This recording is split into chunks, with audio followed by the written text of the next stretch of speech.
basic properties of amino acids we have discussed. But one thing which is not in your book, a small point only, I am to discuss this one. This is called isoelectric point.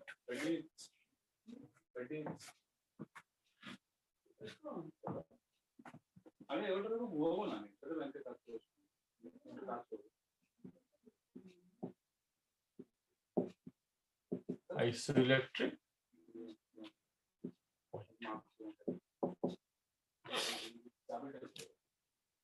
See, we have found that amino acids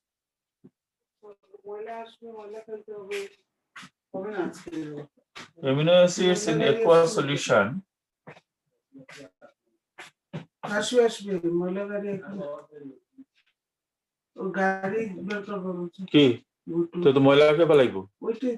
in aqueous solution, they come in the form of this deuterium.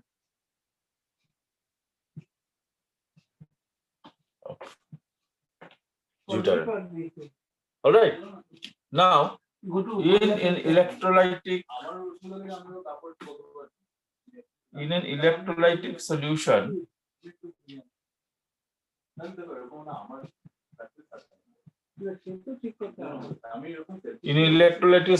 they dissociate into cations and anions.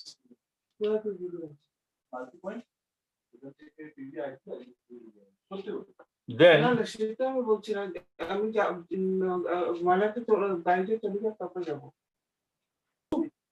the electrodes, we know by convention cathode is on the right and anode is on the left. So when this is there, then the cations will go to cathode and anions will go to anode. All right. So whenever you dissolve any electrolyte, and this will be the situation, and they'll undergo chemical decomposition. Now look at here. When you put an electrode here, so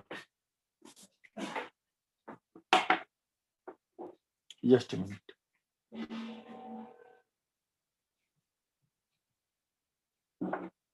Why, brother? Did I tell you why? Because there's nothing wrong in the structure. Not wrong in the electrode. Cathode is always should be in the right. So here it is this and this. So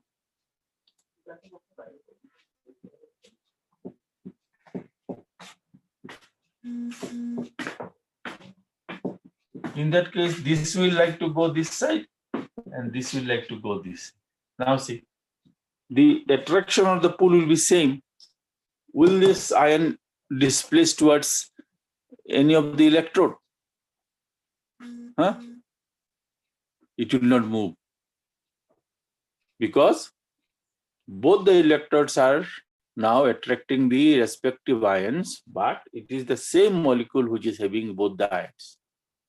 So in that condition, this alpha amino acids will not migrate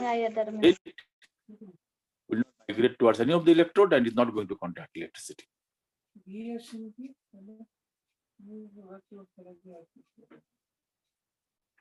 Yeah.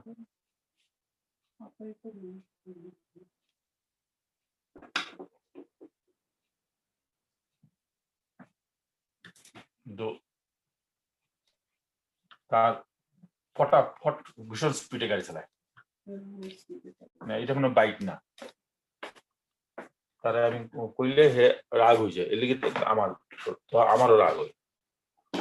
মানুষ যারা শিখে তাদের রাগ করে সব শুনে। আমি 16-17 বছর ধরে গাড়ি চালিয়ে যাই। Electric point, it is the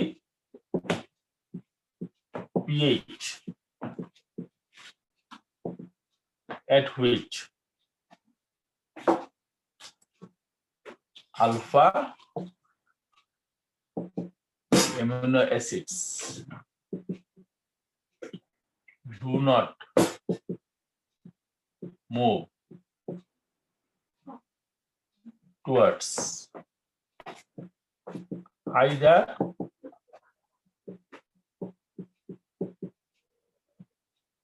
electrode when a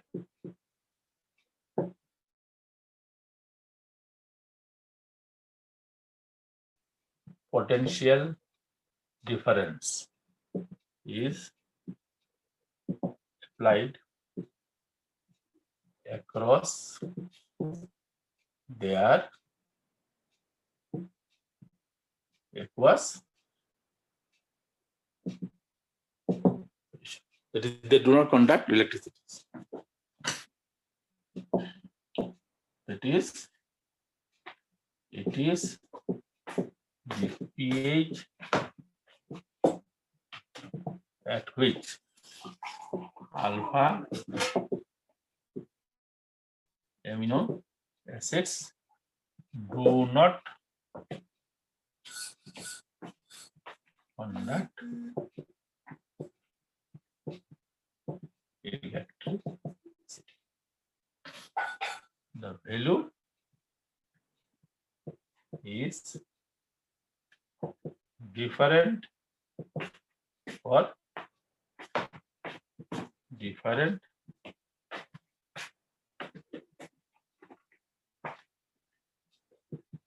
amino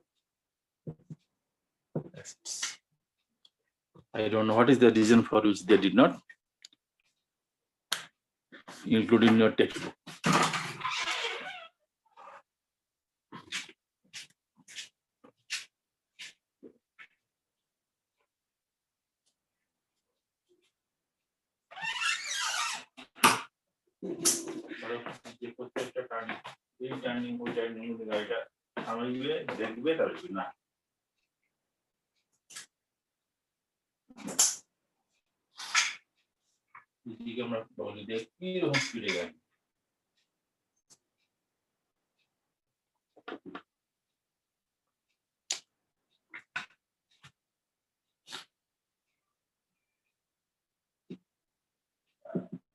To which electrode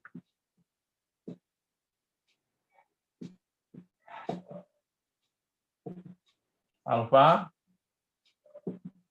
amino acids migrate in acidic and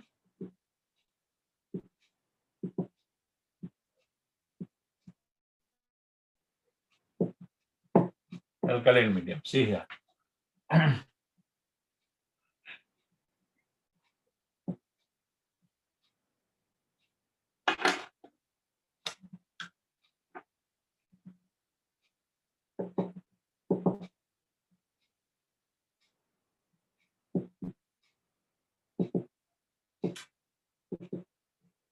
Alpha amino acids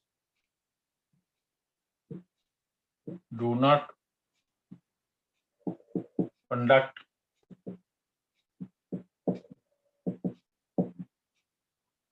electricity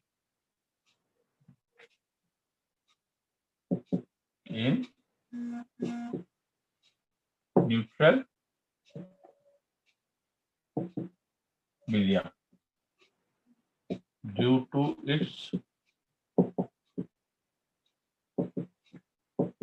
zwitter ionic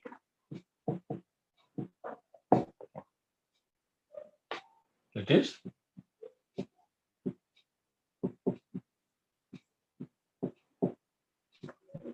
just I told you both the electrons will pull, so because of that an attraction is same but in opposite direction, it is not going to move.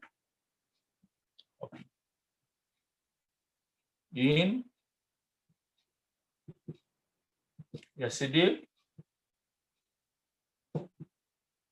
medium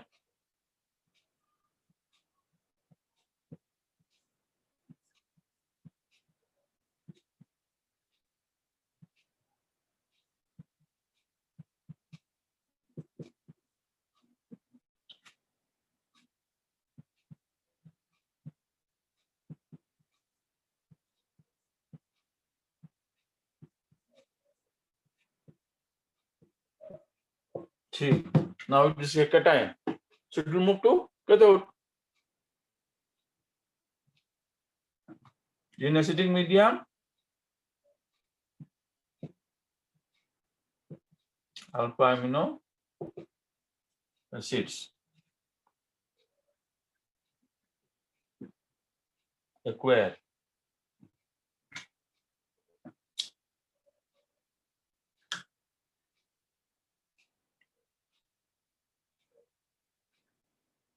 undergo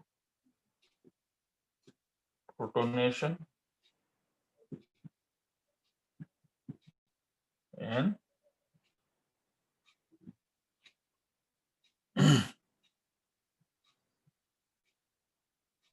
behave as a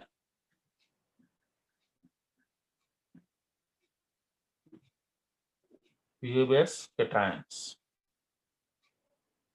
and move to cathode.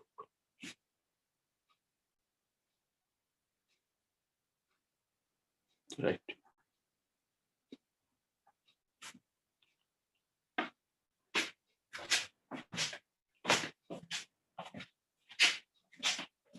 বাড়িতে গাজন ব্যস্ত তোকে বলছি না একদম আসতে এখন মনে করবি না তুই একদম আসতে বের করছিস একদম হাঁটি হাঁটি পাগল করে আর যখন কিন্তু মনে নোট বাইকটা কিন্তু বড় এই জন্য তার সময় তো এবং শুধু কোমর you can write by yourself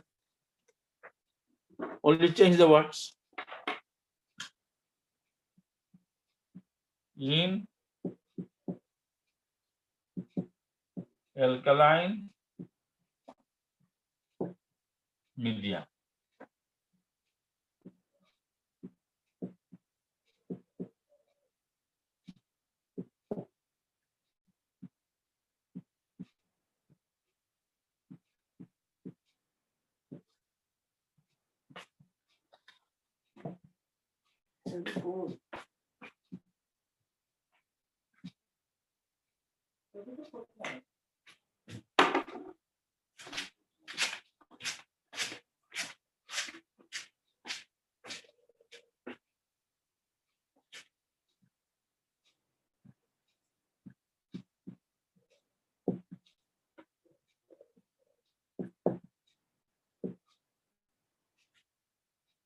In alkaline medium,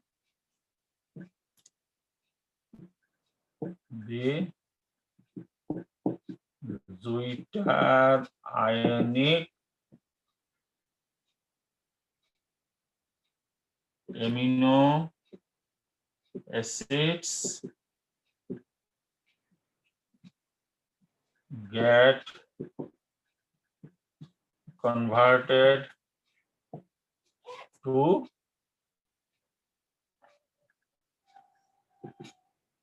anions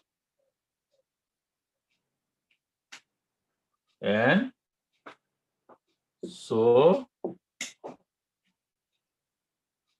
they move toward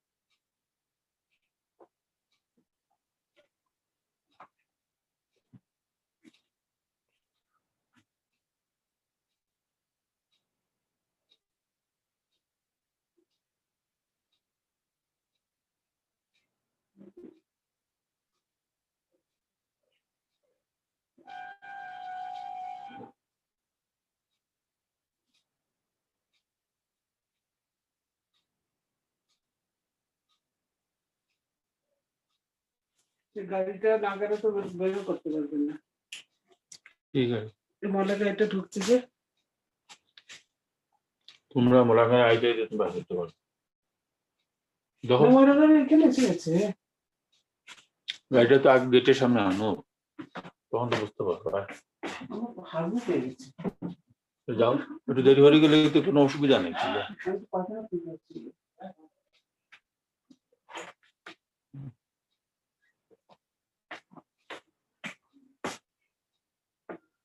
Done.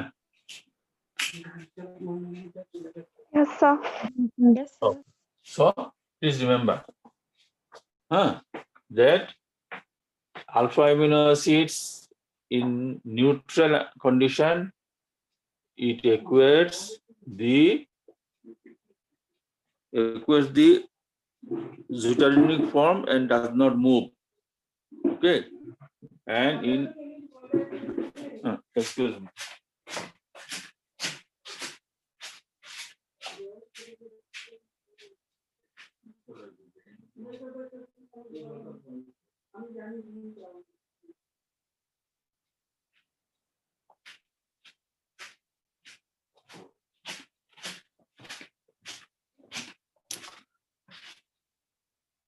And in acidic medium, it acquires a positive charge, so it will move towards cathode. And in alkaline medium, it becomes an anion and moves towards anode. Okay. So, I don't know, but this type of questions, what one can expect in CBSE, I don't know. Both I have not seen any time this question is being asked, because isoelectric point itself is not being mentioned in your book. Guddu, তোর জ্যাকেটটা খুলে বসে দিকে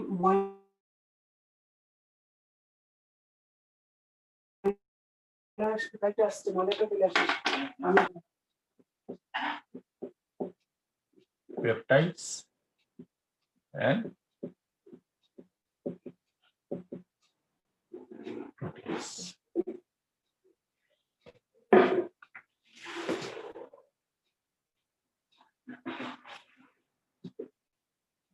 Peptides are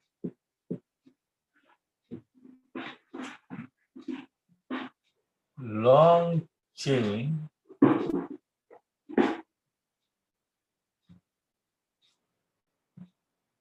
condensation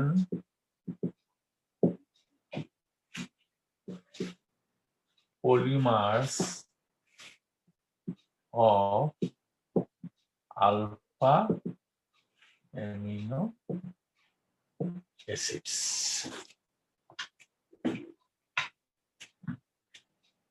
The alpha amino acids are joined with each other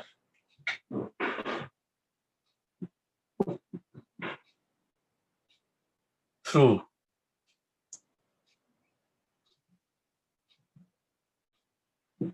amide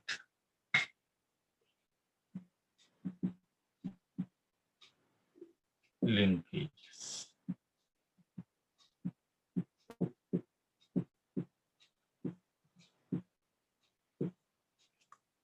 Amide linkages known as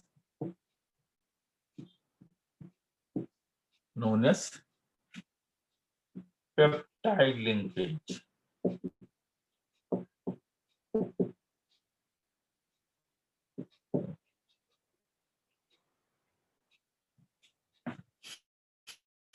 Suppose you have taken here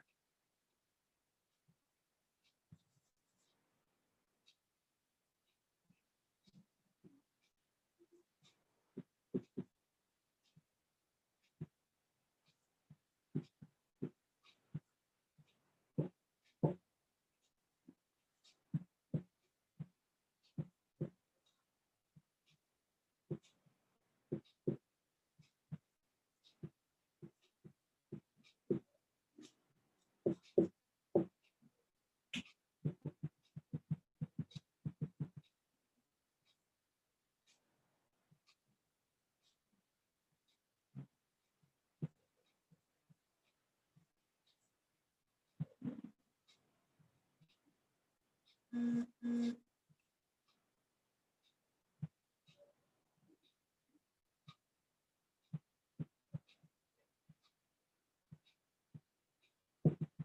this is the linkage through which the alpha amino acids are joined. Okay, so this is called peptide linkage. And where this peptide is being made by condensation of two alpha amino acids. So this is an example of dipeptide. This is an example of dipeptide.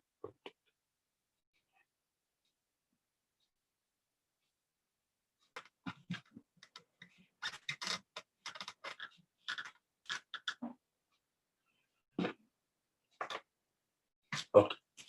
So let's show you one example. Say you have taken here NH2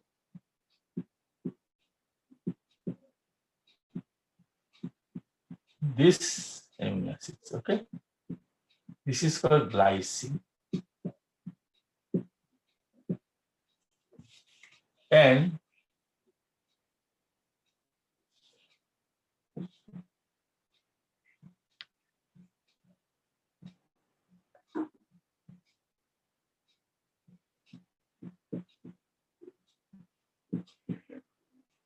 this is called Ella. Okay. So in that case, what is going to happen?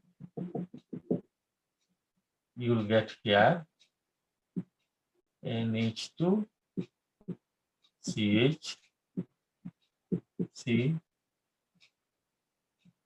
NH CH CH3 OH plus H2O. Okay, now see, I did not do the nomenclature of the alpha amino acids because alpha amino acids are never called by their IUPAC. They are always being called by their common or trivial name. All right. So in that way, because we know the proteins and the peptides contains hundreds and hundreds of alpha amino acids. So in that case, when the compounds are being formed, if you have to write the full name, then in that case, it will be very, very tedious. It is not simply not possible. So in such cases, alpha amino acids are being abbreviated either to 3 letters or single alphabet. Okay. So after this is a dipeptide. It is formed a dipeptide. So how to name the dipeptide? That is again not being given in your book. It's not necessary, but you should know it. Dipeptide. So here we have to write it from the left hand side. Okay. First is what? Glycine. So we'll write here glycine. Right hand side, what do you have? Alanine. We'll call it glycine. Okay. Now you have to write it in abbreviated form. So we'll write now here GLY. But when it becomes longer and longer, how to write it? No problem. We'll write it as G. See, the advantage is there. It's not necessary that always you have to take the first alphabet of the alpha amino acids, because there are various alpha amino acids are there where you can, the first alphabet may be same. But the advantage of using single alphabet is that naturally available 20 alpha amino acids are there, and in English we have 26 alphabets. So if any repetition of first alphabet is there, then it's being substituted by any by another English alphabets. Okay, so this is the way it is being named. Now suppose it again reacts with another, it condenses with another alpha amino acids.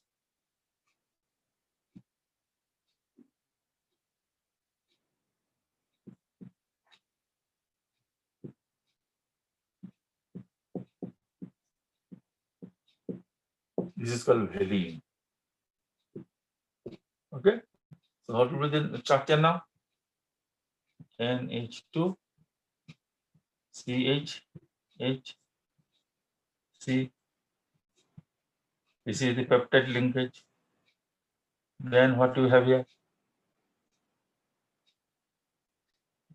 H CH3. This second peptide linkage. So you are going to have n minus 1. As many alpha amino acids are there, you will have n minus number of peptide linkages.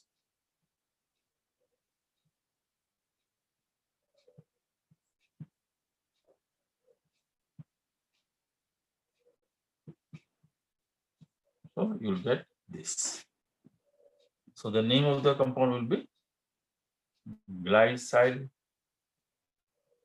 alanyl valine. Okay, or GLYALA VAL or GA.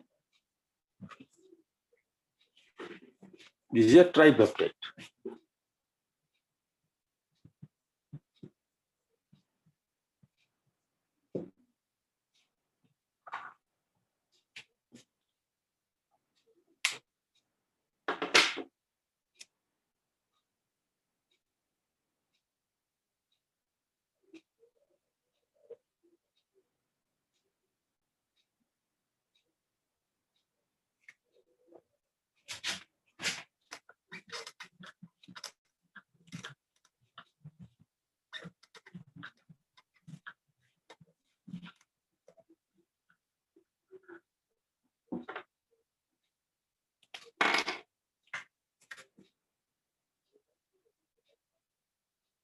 Both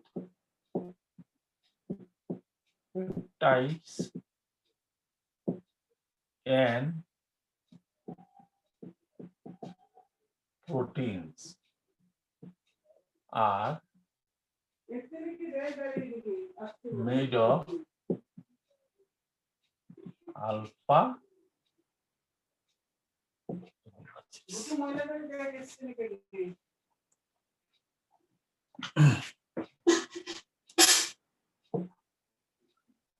so it is very difficult to differentiate them.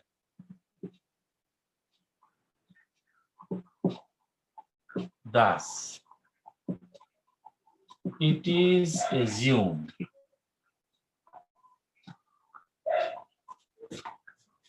that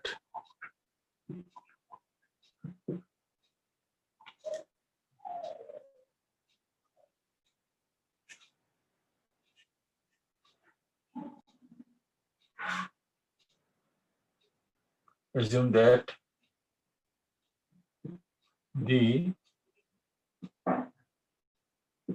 polymers of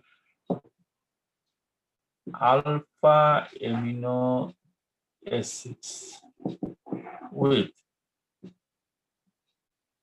molecular masses above 10,000 units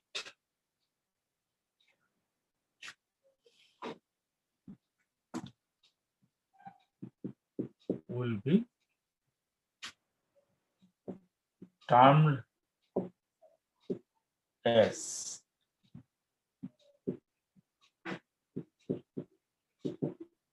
proteins, while below it will be called as peptides.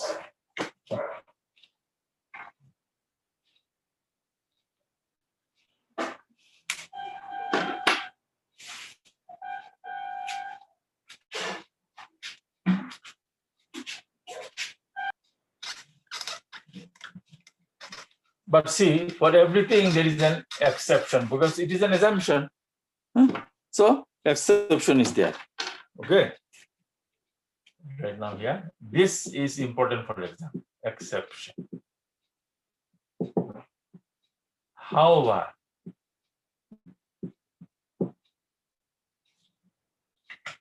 insulin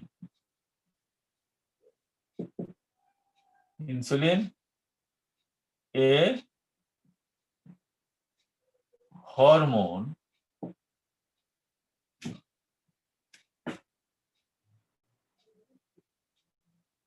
consisting of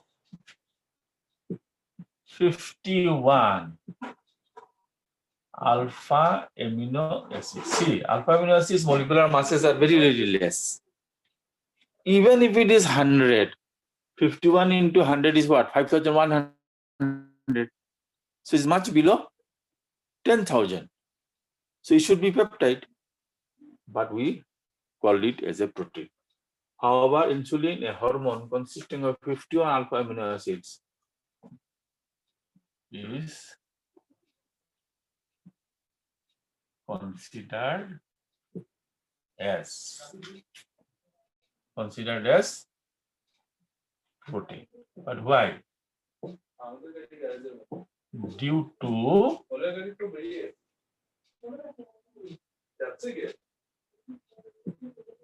considered as protein due to its structural similarity. Due to its structural similarity. This is important for exam.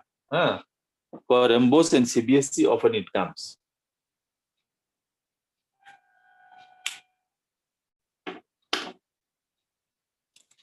আমি গ্রামে দিলাম চমৎকার করে দিচ্ছি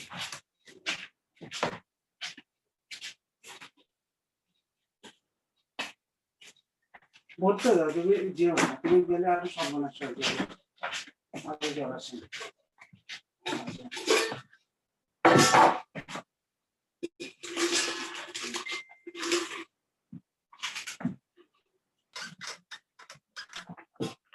So let us go for the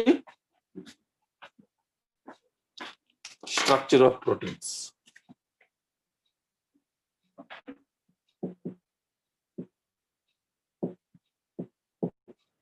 Structure of proteins. See, proteins are long chain polymers of alpha amino acids. So, first of all, what type of arrangement will be there? The arrangements will be, first will be linear. So we'll write now here. Primary. So this one I'm not right, I'll just explain. Primary structure. Primary structure is like this. See here.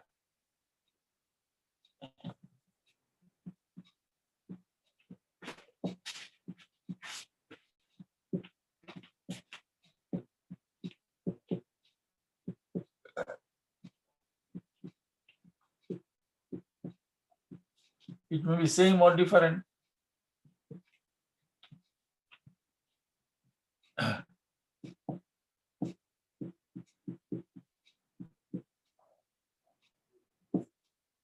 Like this. So this is the primary structure. So it is the linear structure of protein. If any of the alpha amino acids get replaced by some other alpha amino acids, I'm talking of the natural system, then you'll find this leads to different types of genetical disorder, and due to that various disease people suffer, and which cannot be rectified by the normal medicinal process. Neither medicine nor this can be rectified. Of course, this year these two ladies who are being awarded Nobel Prize, they have developed a technique to heal it, to rectify this type of proteins. But it is not possible because millions of such proteins are there. But anyway, they were successful in reconstruction or replacement of such protein. One of the diseases which occurs because of the faulty arrangement of the primary chain is called sickle cell disease. Okay, sickle cell anemia. Clear? So this is the primary structure. Now, কি বুঝলাম না তোমাকে রান্নার কথাটা বলে দাও কি তা বুঝলাম না একটা তো পোলাওর আছে হ্যাঁ আর একটা তো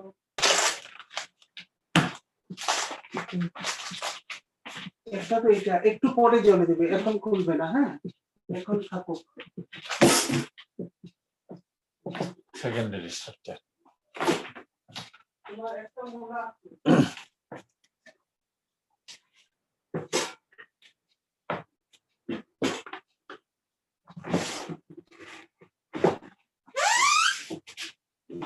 একটা মোলা করে দিতে বলে এটা একটু পরে দিও জলে Secondary structure, let me explain it not from the standpoint of chemistry.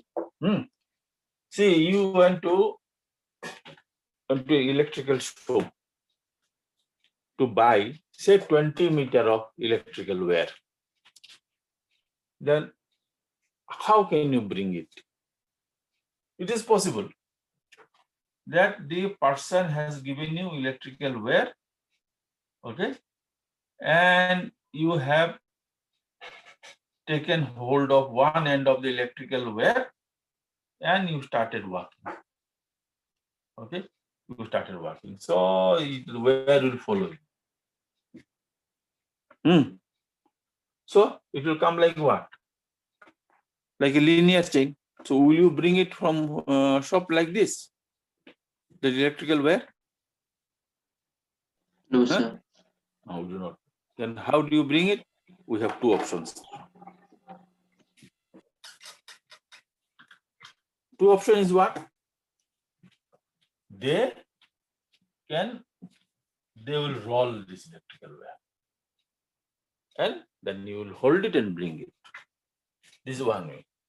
Second, he may not roll it. He may just do it like this. He may fold it. Okay? And you'll hold here and you'll bring. So there are two ways. Same thing happens in secondary structure because protein chains become longer and longer. So in that case, it can have alpha helix structure. It is a right-handed. So it is like this. You'll find they will have this structure like this. It's called alpha helix structure. See, normally when I take the electrical wire, I can make it like this. You leave it, it will collapse one on the top of the other. But in alpha helix structure, this does not fall. Why? It's very interesting.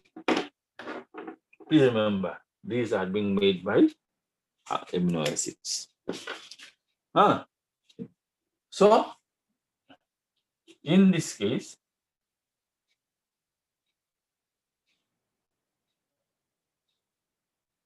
see here. It is, say, this is the peptide linkage, and this is the.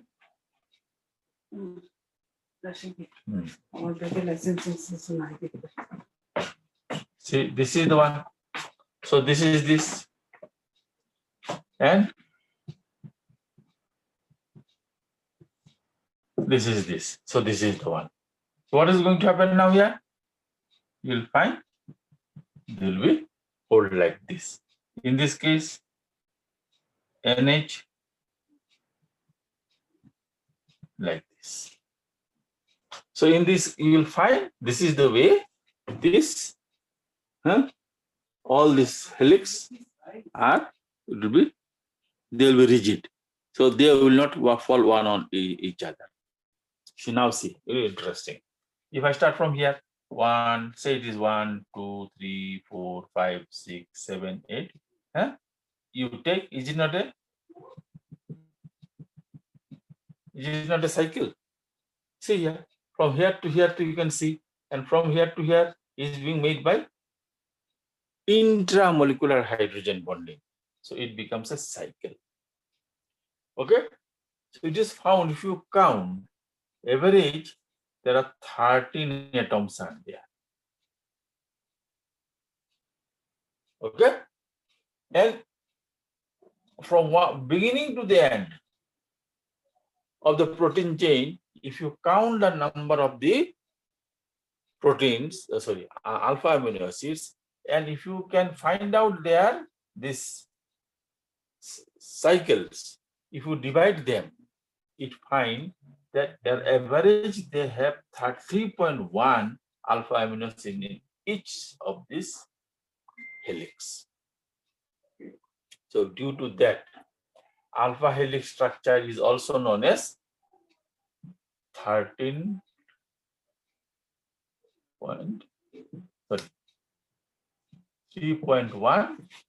30. This is the abbreviated form of the, is also known as 3.130. No, 3.6. 13, 3.6. Well, let me check.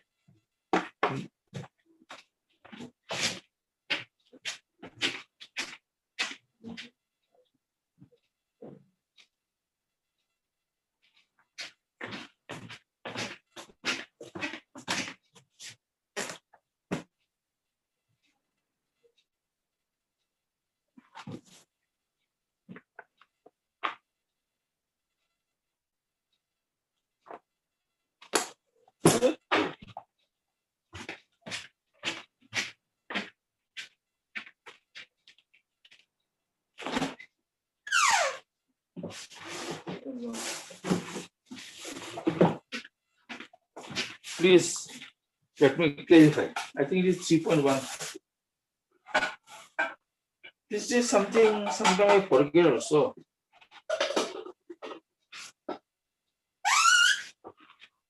This is not being given in your textbook.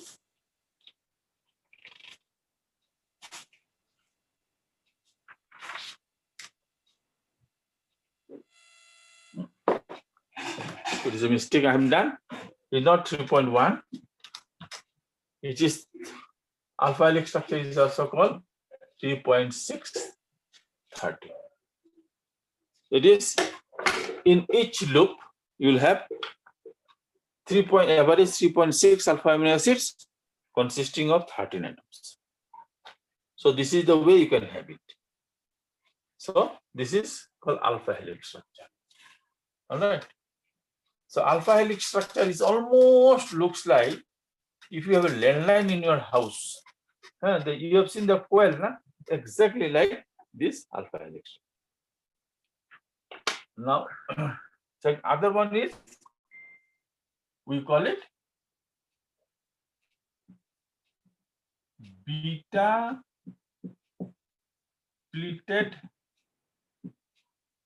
sheet structure. In beta pleated sheet structure, what you will find? That this is the way alpha amino acids are taken. See here. Then it will be like this. It will be like this. They are not different. It's the same one which goes and forms like this. Okay. So this may be same one forms like this. So this is called the beta pleated sheet structure. Clear? I told you, that it can be like this. It will be beta pleated sheet structure. So similarly here also you'll find the same thing. You may find that this is NH, this is CO. So it will be like this. So ultimately, see here, you may connect it like this, like this. If I connect it like this, see, it looks like almost like the pleat. See here, in your dress, especially the girls will have, generally when they wear the skirts, you will find there because the length at the bottom the cloth is more. So how it is being done? See, it is just folded like this. So it is like this going down, again going up. Okay, so these are called the beta pleated sheet structure. You can see that's from the textbook. Beta pleated structure, and how this arrangement is being maintained. That is being maintained again through intramolecular hydrogen bonding. Okay. Intramolecular hydrogen bonding. So they are being folded one on the top of the other. All right. So this is called secondary structure. Now, as it becomes, as I told you, that protein contains hundreds and hundreds of the molecules. So when this is the primary structure, then this is the secondary structure. Okay, this is the secondary structure. But in our body, the place is very same, small. So it what you have to do it. Ultimately, you will find you have to bring them together. You have to fold them. So when you fold them, see here, it is like this. So ultimately, it no longer remains as two-dimensional. It remains like three-dimensional. Say this is your bed cover. Night when you remove the bed cover, what you do? First you fold it in this way. Then after folding, then what you do? You find then you put one fold on the top of the other. Now see here. This is your bed cover. Now it is no longer two-dimensional. It is two-dimensional. It becomes three-dimensional. So this is the tertiary structure of protein. One is being, all the layers are being heaped one on the top of the other. That is the tertiary structure. You mean also have the quaternary structure. So what is the quaternary structure? When more than one tertiary structures are linked to one single common center. So from there you will find several the tertiary structure will propagate, and that is called the quaternary structure of protein. See from the book. And what I should say, the summary of this chapter. Did I send you the summary of chapter till now? I did not. I think no. I'll send it to you. Read from there. Now I want to tell you something. A topic is called denaturation of protein. Okay, protein has a fixed structures. When protein are subjected to some harsh physical changes, physical or chemical changes like heat, change of pH, the tertiary and secondary structures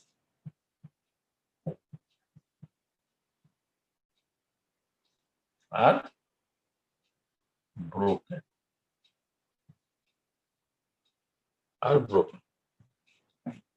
And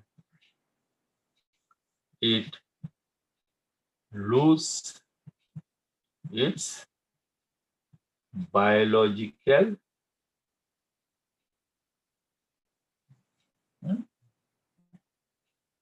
activity.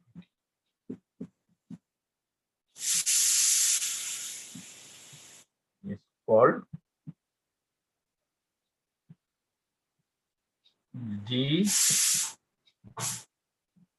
denaturation of protein.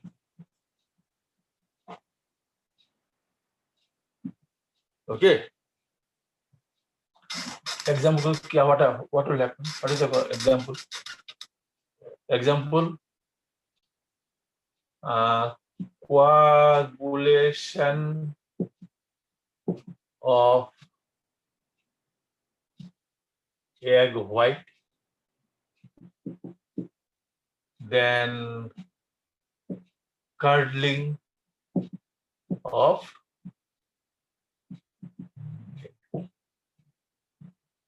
etc.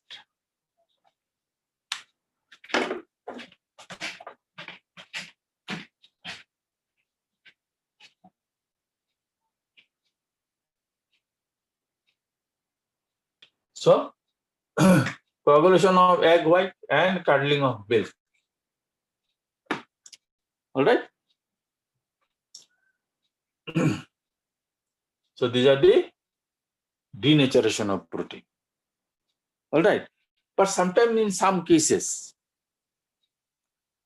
if you withdraw this condition, again protein can acquire their original structure. Very few cases. And that is called renaturation of protein. So first you finish it, then I'll tell you.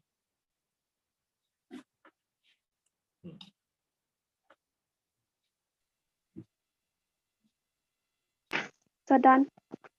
Acha. So let me talk to some of the ladies.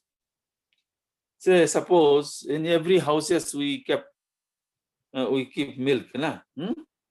Parents keep milk for you so that you get a lot of nutrition. And maybe that your mother went out and told you that when the milk comes, you boil it, but you forgot. By evening, when your mother is back from office, suddenly you remember that I forgot to boil the milk. Then what you will do? So immediately you go and boil the milk. Is it not? Huh? Have you ever boiled the milk in your life?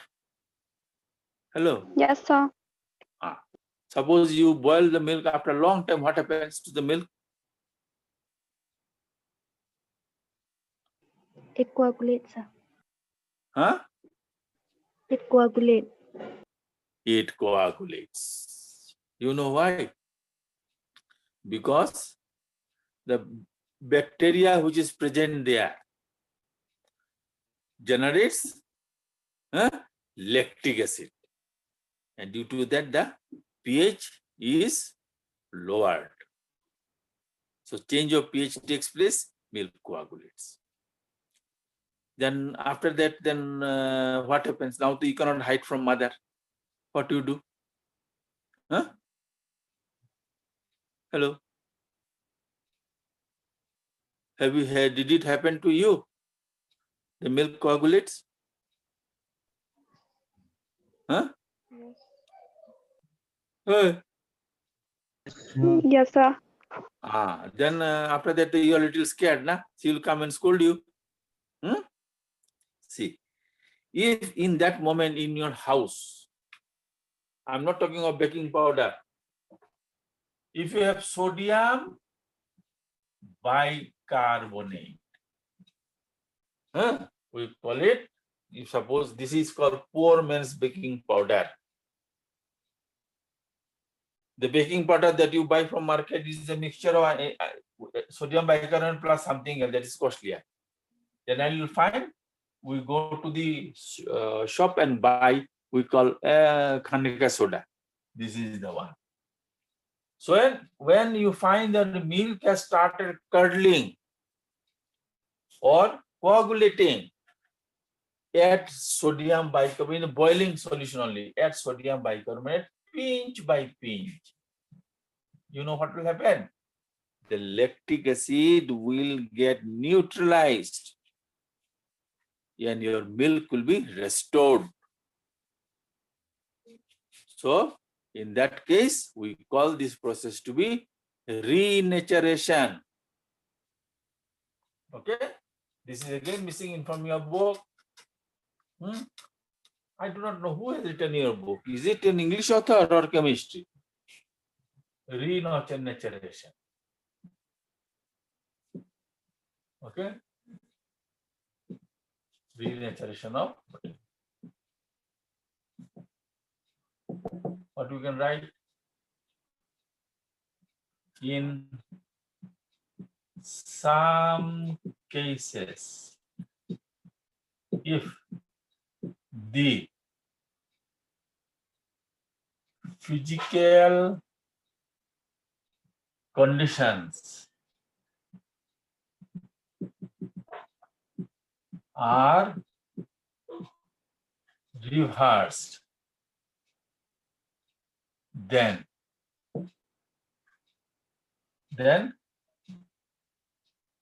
denaturation of proteins can be stopped to get the original protein, and the process is called renaturation.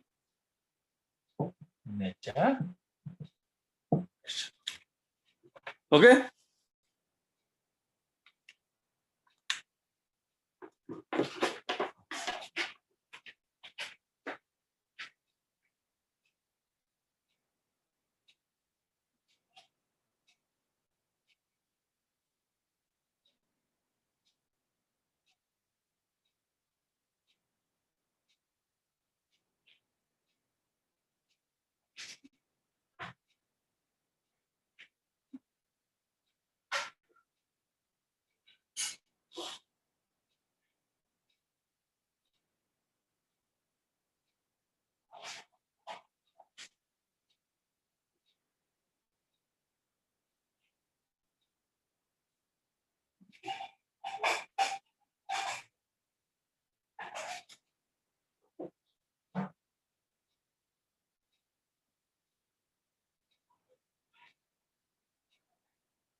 Today, I'll not continue anymore because I finished protein. Next day, I'll start